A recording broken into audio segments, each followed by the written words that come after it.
Good morning, Stampers. Kim Wolf coming to you here on Tuesday with a Tuesday tip and technique.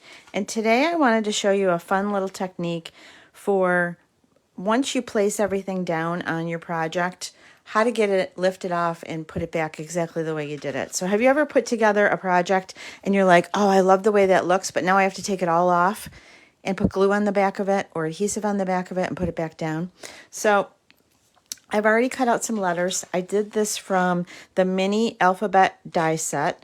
This is a cool set because you cut out, if you want just a certain area of letters, you can just put a little piece, but otherwise you get all these letters. You can keep them in a little bin and you've got your letters all cut out for you.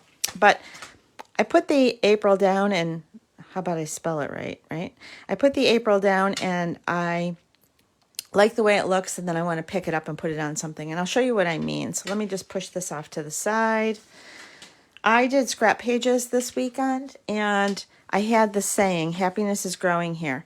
And when I put it down, I thought, oh my gosh, I love the way that looks, but now I have to take off each piece individually. Well, I'm telling you, you don't have to do that. And I worked on this last night. This is an Easter card. Again, I really like the way it looked. I like the way the flowers were set, the leaves were set. Again, I didn't have to replace them and put them on again. I have a way, and I can show you how to do that. So put your paper on. So I'm going to just start a card here.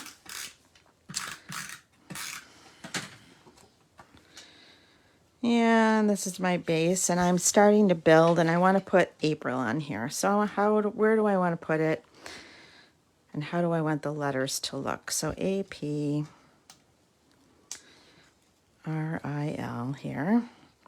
And I'm going to fix them the way that I like them. And maybe I want to have them in a little bit of an angle or a little curve, however it is. And then you're going to grab what's called press and seal. So press and seal is good. You're going to get it from your kitchen, right? Many of us have press and seal in our stash. I actually don't use press and seal much in my kitchen. I use it in my craft room. So I have my craft room, and this is kind of a big piece, but it'll work. And I'm going to put that on there, and I'm just going to push down on it.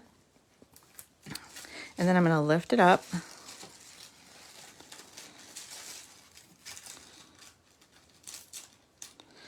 And you might need to give the letters a little bit of help.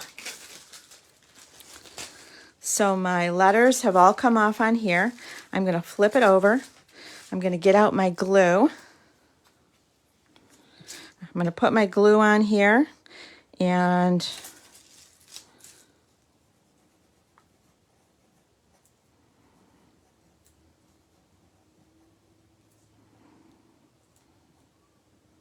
if I were really doing this on a card that I was going to work on, I would put all my embellishments down on it, right? All my little pieces of paper, if I had flowers, if I had letters, if I had whatever. Now I'm going to flip this over, and I'm going to put this at the top here, and I'll add to it later. So I'm going to push down on this. Now glue, a little bit unlike adhesive. So adhesive sticks right away, right? Glue, we have to push on it. We have to hold it for a second. We have to make sure it's going to stick. So you're going to push down on it. Just make sure it's adhering to your paper.